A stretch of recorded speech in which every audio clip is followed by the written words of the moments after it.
Muito obrigada. É um prazer estar de novo nesta casa, onde a gente já vem discutindo tantos problemas importantes. O que eu gostaria de começar falando é que eu sou uma testemunha ocular, né, de todo o processo de melhoramento que tem havido no âmbito da saúde no Brasil como um todo. Eu fui formada em 1974 e desde já o meu estágio em medicina, eu optei pela cancerologia.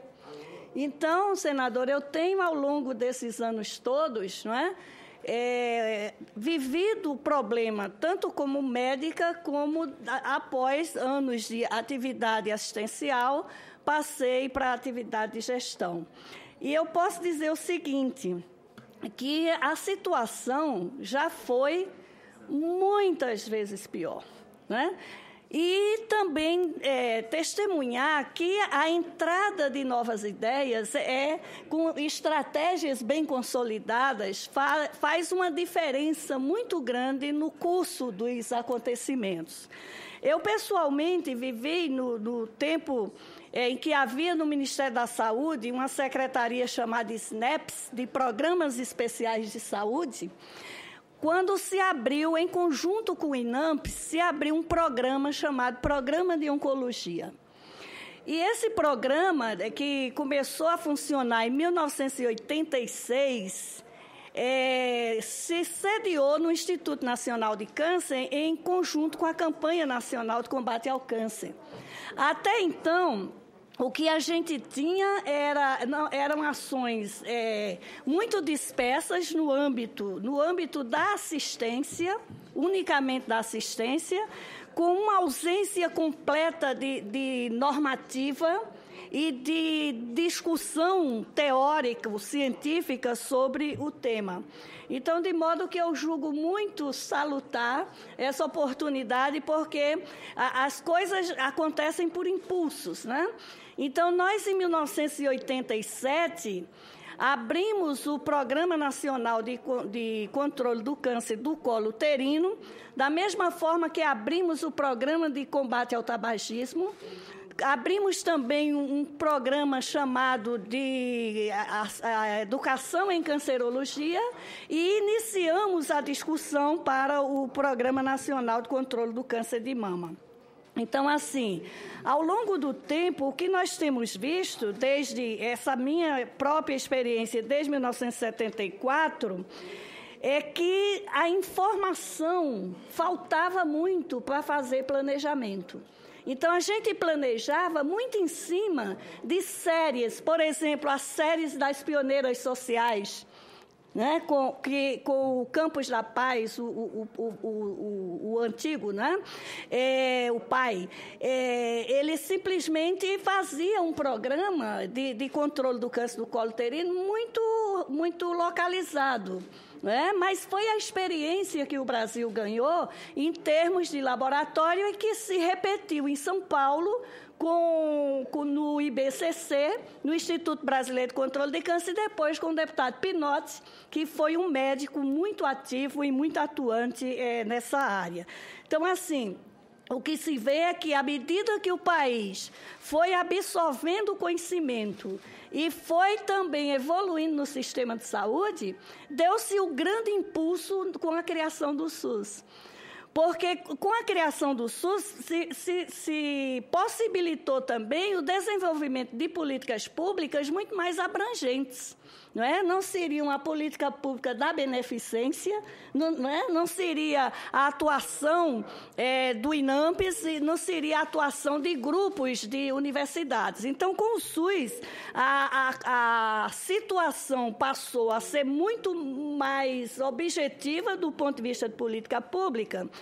E hoje, o que a gente tem? Já tem uma informação sobre câncer. Eu fui professora universitária e eu sentia muita vergonha quando dava aula, que eu começava a falar sobre câncer, por exemplo. Eu me lembro bem de uma aula sobre câncer do endométrio, e que se começava assim, nos Estados Unidos, não é?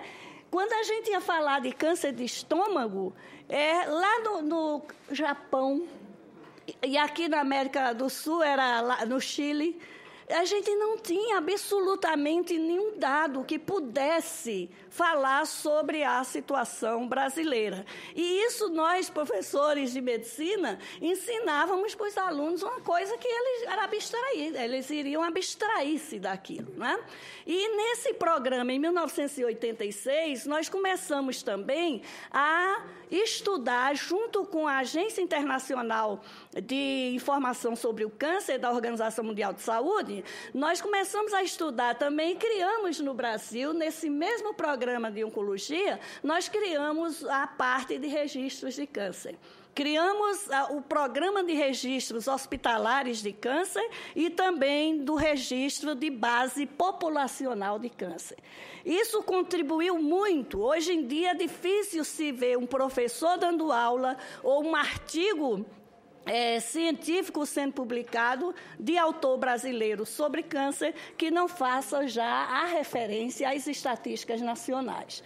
Então, é uma evolução que houve e nós temos, para este ano, não é? Nós temos uma estimativa de mais de 576 mil casos novos de câncer, dos quais 182 mil são câncer de pele. São câncer de pele não melanoma, quer dizer, são câncer basocelular ou espinocelular de pele e que são muito mais, vamos dizer, factíveis de atendimento, porque são de atendimento ambulatorial e tudo. Então, nos resta mais de 350 mil casos que nós temos de cuidar dentro da política pública. Então, quando nós falamos de câncer de mama, de câncer do colo do útero especificamente, na verdade, nós contemplamos as especificidades deste câncer. Mas a política pública teria de contemplar todo o arcabouço normativo e operacional para o câncer. Porque a anatomia patológica que serve para o diagnóstico de câncer de mama vai servir para os outros tantos mil casos, não é? A medicina nuclear, que serve para avaliar a metástase de câncer de mama, vai servir para tantos outros mil casos de câncer de próstata e de outros cânceres que metastatizam para o osso. Então, vamos reduzir para 350 mil, porque o câncer de pele é de operação muito mais simples, não é? Nesses 300 e tantos mil casos, nós temos 57 mil casos por ano de câncer de mama e 15 mil casos novos de câncer do colo uterino, né? Então, assim, o que eu estou querendo dizer é que, em vez de nós discutirmos serviços, nós discutamos sistema, a organização do sistema como um todo. E o câncer do colo do útero é um modelo médico, é um modelo de doença nosológico, patológico, excelente para se fazer uma conformação de um sistema de saúde. Por quê? Porque ele interessa desde a promoção da saúde, ou seja, evitar adoecer, né? Implica na prevenção, ou seja, diagnosticar precocemente, implica no diagnóstico definitivo, no estadiamento, no tratamento, na reabilitação e nos cuidados paliativos. Então, para enfrentar esta doença que se costuma resumir ao nome câncer e que são pelo menos umas 200 doenças diferentes, nós temos de discutir sistema. E dentro de cada especificidade de um tipo de câncer, fazer a sua discussão, como, por exemplo, no caso do câncer de mama, a mamografia com suas consequências de necessidades diagnósticas, e no caso do câncer do colo do útero, o rastreamento pela citopatologia. Sendo que o câncer do colo do útero é muito melhor modelo, porque a gente pode diminuir a incidência. Isso é que é o mais importante. E no Brasil, se nós acompanharmos as séries históricas de incidência e de mortalidade, é o câncer que tem diminuído de incidência e diminuído de mortalidade. E ele, senador, é um excelente indicador socioeconômico. Tanto o câncer de mama como o câncer do colo do útero são indicadores socioeconômicos também. Porque naquelas populações de menor condição social e econômica, o câncer do colo do útero é mais incidente, ao inverso do câncer de mama e de próstata no homem, que se fazem mais incidentes na população de melhor condição socioeconômica.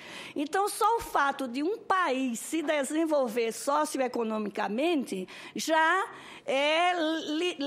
leva a uma redução da mortalidade desses cânceres que são, vamos dizer, taxativos dessa condição. Então, há uma redução do câncer do colo do útero, há uma redução do câncer de estômago. E há um aumento relativo, né, do câncer de mama, não, absoluto mesmo, porque a pessoa passa a viver mais, né, e passa a ter câncer de uma idade mais avançada, como é o caso do câncer de mama e de próstata, etc. Então, assim, eu volto a dizer do meu testemunho, porque eu assisti, eu acompanhei essa redução, e não podemos dizer que só foi pelo sistema de saúde. Não, contribuiu muito a criação do SUS, mas também contribuiu o desenvolvimento, né, pequeno, mas que houve do Brasil ao longo desse tempo, né? Então, se pelo câncer do colo do útero nós temos a condição de reduzir a sua incidência, ou seja, o Papa Nicolau, o exame preventivo, permite a detecção de lesão pré-neoplásica, né, que antigamente se chamava de displasia e hoje nós chamamos de neoplasia intraepitelial cervical. Nessa fase não é câncer. Até a fase de carcinoma in situ não é considerado câncer. Então, se nós cuidarmos dessas mulheres, primeiro não deixando que elas adoeçam, né? Tendo uma vida sexual mais saudável, tendo menos infecções de repetição, nós podemos, mesmo assim, fazer com que a incidência deste tumor caia por conta da detecção de lesão pré-cancerosa.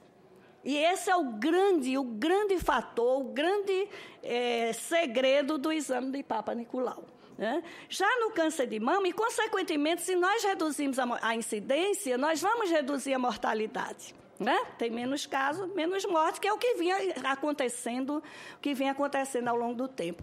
Olha, fora o câncer do colo do útero, o único tumor que tem diminuído a mortalidade é o câncer de estômago.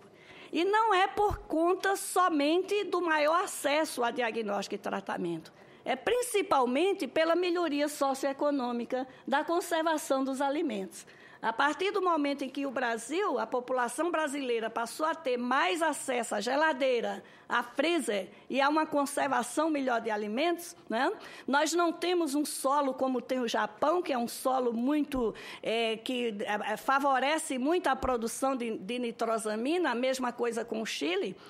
A grande incidência nesses países é por isso, porque o solo deles é um solo muito rico em nitrato.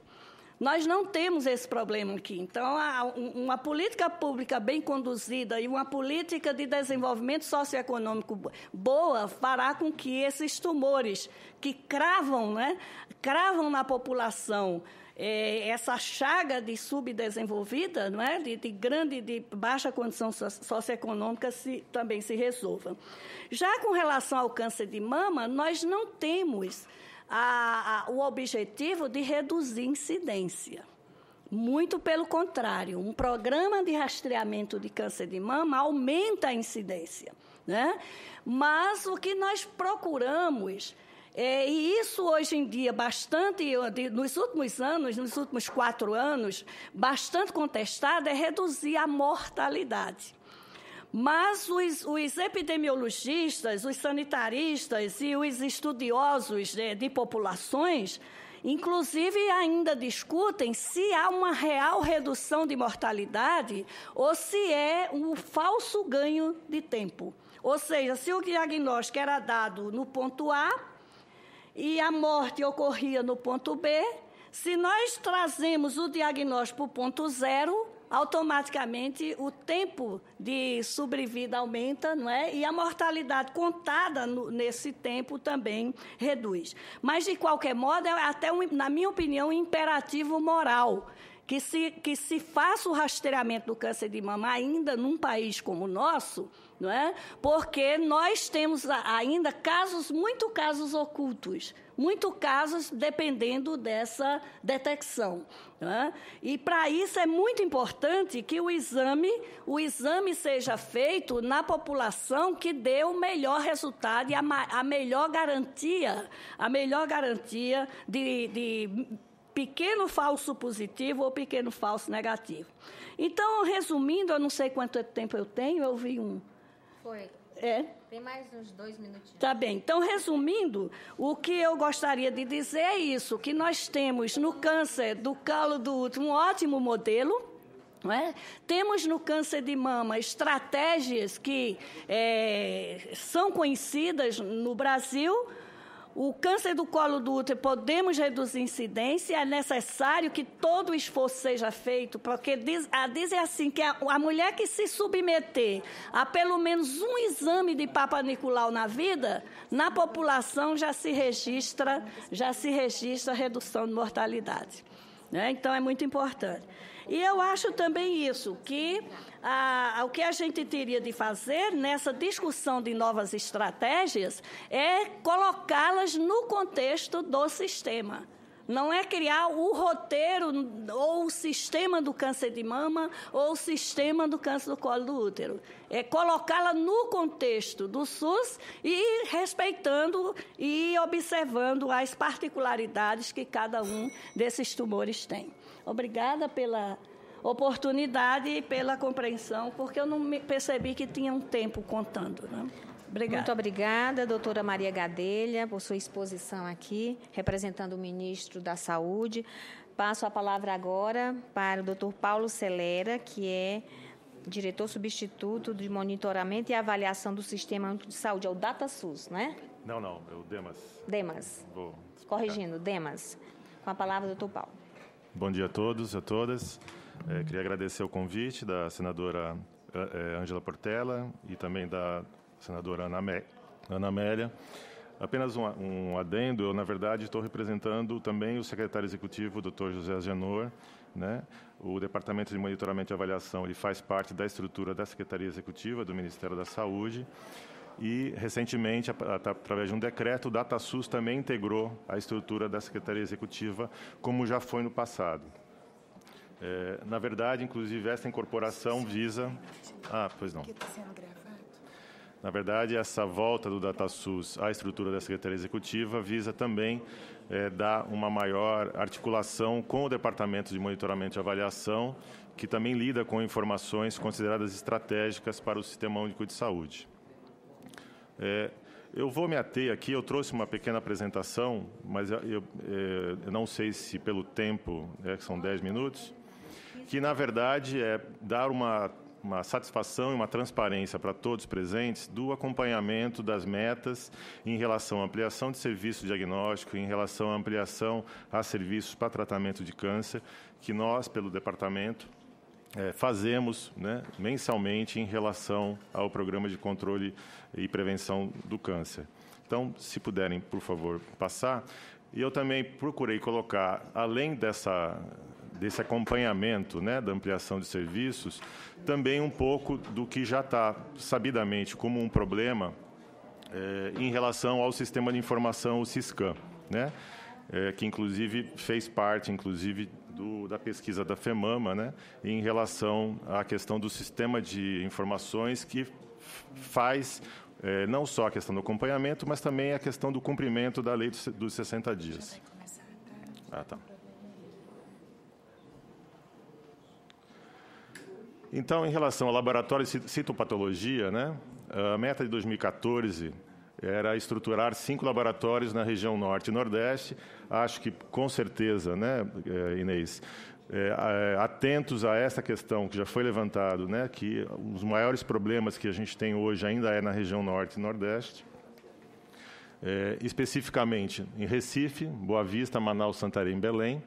E a situação atual de um mês atrás, que é no último monitoramento, nós temos 2 laboratórios com contrato de repasse em cláusula suspensiva, que é de Pernambuco e Pará.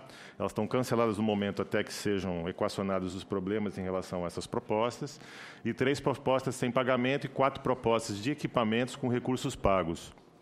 Pernambuco, 2 no Pará e 1 em Roraima. Sendo 3 em licitação, 2 no Pará e 1 em Roraima e 1 em funcionamento em Pernambuco. Aqui é um quadro que procura exemplificar aquele slide anterior, né?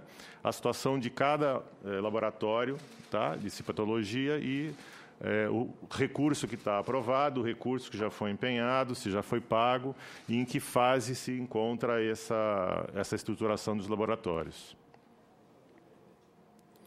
Em relação a serviço de referência para diagnóstico de câncer de mama, a meta ainda é, que é a mesma de 2014, implantar 50 serviços de diagnóstico. A situação atual é 20 propostas empenhadas, sendo do total 24, sendo 3 canceladas. 14 já estão pagas e 5 desses serviços já se encontram em funcionamento. Aqui no quadro embaixo, o detalhamento dessas propostas. Nós temos ainda a liberar 7, foram reenviadas ao Ministério, né, 2 do Mato Grosso do Sul, 1 do Ceará e 1 de São Paulo. Em diligência, nós temos 14, sendo 2 no Ceará, 1 no Espírito Santo, 2 no Maranhão, 9 em São Paulo. Também reenviadas ao Ministério, 1 do Espírito Santo e 2 de São Paulo, e aprovadas, aguardando a portaria para a liberação, 2 de São Paulo e 2 no Maranhão, num total de 30 serviços. Para tratamento de lesões precursoras do câncer de colo e de útero, a nossa meta, implantação de 20 serviços. Situação atual, nós temos 29 propostas empenhadas, ou seja, além da proposta inicial. 27 já se encontram pagas, faltam Recife e Grajaú, no Maranhão, e 9 desses serviços já estão em funcionamento. O quadro abaixo é apenas, de novo, o detalhamento. Em relação à ampliação e qualificação da assistência oncológica, a meta é 80 novos aceleradores, através do plano de expansão, projeto Expand do INCA e outros convênios. A situação atual, 22 aceleradores adquiridos e instalados, 12 ainda entregues antes de 2011. E no projeto Expand, especificamente, 24 unidades previstas, 18 já entregues, 37 convênios pagos, 54 propostas de aceleradores vigentes, 7 de braquiterapia, 4 em funcionamento. Os 4 estão em Jaú, Muriaé, Criciúma e Belo Horizonte. E 2 propostas canceladas, de Três Lagoas, no Mato Grosso do Sul, e Itaperuna, no Rio de Janeiro. No plano de expansão, o contrato foi assinado em 1/11/2013, no valor de 119 milhões. 55 unidades com projeto básico e 18, em relação a 12, que no último monitoramento de junho, com projetos executivos aprovados, prontos para licitação e início de obras. E aqui o detalhamento, né? Foi publicado um aditivo agora em fevereiro desse ano, de contrato com extensão do prazo em 90 dias. O contrato definitivo foi assinado em 18 de maio. 4 unidades com ordem de serviço para obras, Campina Grande, Paraíba, Feira de Santana, Bahia, Maceió, em Alagoas e Rio Branco, no Acre. 17 ainda não entregaram o projeto básico, 3 foram excluídos, 2 por inviabilidade técnica e 1 por critério assistencial. Por quê? Não basta apresentar o projeto, né? A equipe da SAS, né, junto com uma comissão, vai no local e vê também se há condições, inclusive, de estrutura para poder implantar naquele local que está sendo proposto. Prazo total estimado depende se é um novo serviço ou se é uma ampliação. Então, aqui é para dar uma ideia da tarefa realmente muito morosa, muitas vezes, pela questão da estrutura a ser implantada. Pode demorar de 556 dias até 736 dias por acelerador linear, sendo 162 dias até a aprovação do plano de expansão, em média demora isso, por conta de todas as cláusulas que têm que ser cumpridas. 112 dias para a licitação até a contratação, obviamente isso é um prazo estimado. 180 dias para obras de ampliação ou 360 dias se for de construção. 45 dias para a instalação. Quando se chega de quarta para a quinta etapa do processo de obra, a comissão já informa ao Ministério para que se traga o equipamento para a instalação. A gente não faz isso antes, até por uma questão pela morosidade, o equipamento muitas vezes pode ficar obsoleto se trazer e ficar guardado em algum local, né, como já aconteceu no passado. E depois, 12 dias para comissionamento, licença final, etc. Então, só para vocês terem uma ideia que realmente o processo ele é demorado, né? Mas é por conta das etapas de obra e também das etapas técnicas que têm que ser cumpridas. E aqui o cronograma. Tá? Eu vou deixar, obviamente, essa transparência na comissão, né, para que vocês possam estar avaliando melhor, com mais tempo, e qualquer informação necessária em relação a isso, podem demandar, obviamente, para o Ministério, que nós estaremos respondendo. Um outro problema que foi levantado também é a questão do sistema de informação, né, que é o SISCAM. O SISCAM, hoje, ele não está mais sob gerenciamento técnico, do ponto de vista das informações, do DataSUS. O SISCAM, hoje, está sob gerenciamento técnico da SAS, do Departamento de Regulação, do DERAC, justamente porque ele tem uma aderência muito grande a sistemas que o DERAC, através da SAS, já vem há muitos anos trabalhando. No caso do CIA, né, do BPAI. Então, a partir de junho desse ano, o SISCAM volta para a SAS, sob gerenciamento, justamente para poder a gente trabalhar em relação aos problemas que estão sendo informados pelos estados e municípios e prestadores de serviço na sua alimentação. Então, quais são os principais problemas relatados, né? Dificuldades no encerramento da competência por inúmeros prestadores, o BPA enviados a gestores com inconsistências, dificuldades na operacionalização das ações dos laboratórios tipo 2, que é o monitoramento externo da qualidade, dificuldades de acesso ao sistema e liberação de novos usuários. Que ações, então, o DERAC vem fazendo a partir de julho desse ano? Além da transferência da gestão do processo em relação ao SISCAM, está estabelecendo outros fluxos de trabalho interno também. E também, junto com o DataSUS, estabelecimento de um Disque Saúde específico para tratar dos problemas relacionados ao SISCAM. Essa medida visa um ganho de eficiência e um maior controle das demandas recebidas. Isso não existia até então. Estamos numa versão em atualização, com correção das seguintes inconsistências. O BPA, que estava sendo gerado vazio ou com erro no cabeçalho, erro na geração do laudo, visualização dos retornos do laboratório tipo 2, que não localizavam no modo de monitoramento externo os exames de controle de qualidade, criação de rotina automatizada de reprocessamento para os prestadores que tiveram problemas na geração dos BPAs, nas competências maio, junho, julho e agosto, que já foi concluído agora em setembro, e ajustes de infraestrutura realizados em alguns equipamentos por parte do DataSUS, que englobam os sistemas integrados SCPA e Cartão Nacional de Saúde ao SISCAM, no desempenho da aplicação e servidor de balanceamento, objetivando melhor a distribuição de carga de acesso que está em andamento nesse momento. Encaminhamento de mais erros dos sistemas, quais estão sendo tratados por ordem de criticidade, relatório de prévia, revisão de mensagens de erro, conexão ao barramento do QNES, relatórios gerenciais do SISCAM. Uma retomada importante do projeto do Web Service. Muitos municípios ou estados já têm sistema próprio, então não tem sentido, na lógica do Sistema Único de Saúde, o Ministério impor um sistema de informação. Na verdade, o Ministério da Saúde tem que ter as informações importantes para o acompanhamento do programa, e isso estando garantido nos sistemas locais, a gente pode fazer um web service e coletar essas informações diretamente dos sistemas locais. Alinhamento com a equipe do INCA e das doenças crônicas para a revisão dos regramentos técnicos de oncologia, incluindo a avaliação dos formulários utilizados pelo sistema. intensificar a capacitação da equipe de suporte, como é um serviço novo, então a SAS está, junto com o DataSUS, capacitando essa equipe para um melhor atendimento através do 136, e a criação de um canal de comunicação entre o Ministério, o INCA e as coordenações estaduais na rede corporativa do SUS, também na lógica de se aumentar mais agilmente a comunicação entre esses agentes.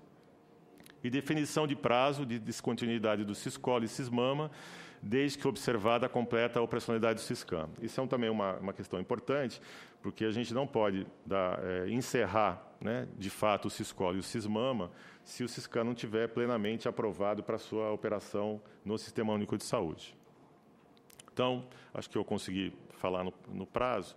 Aqui, na verdade, é um resumo, como eu coloquei, do que a gente vem acompanhando em relação a estratégia de ampliar os serviços ou qualificar os serviços hoje, tanto de diagnóstico como tratamento do câncer no país, principalmente, obviamente, focado aqui no câncer de colo de útero e no câncer de mama, e também de um problema, de fato, preocupante, que faz com que ainda 32% dos municípios apenas informem no Siscam, né?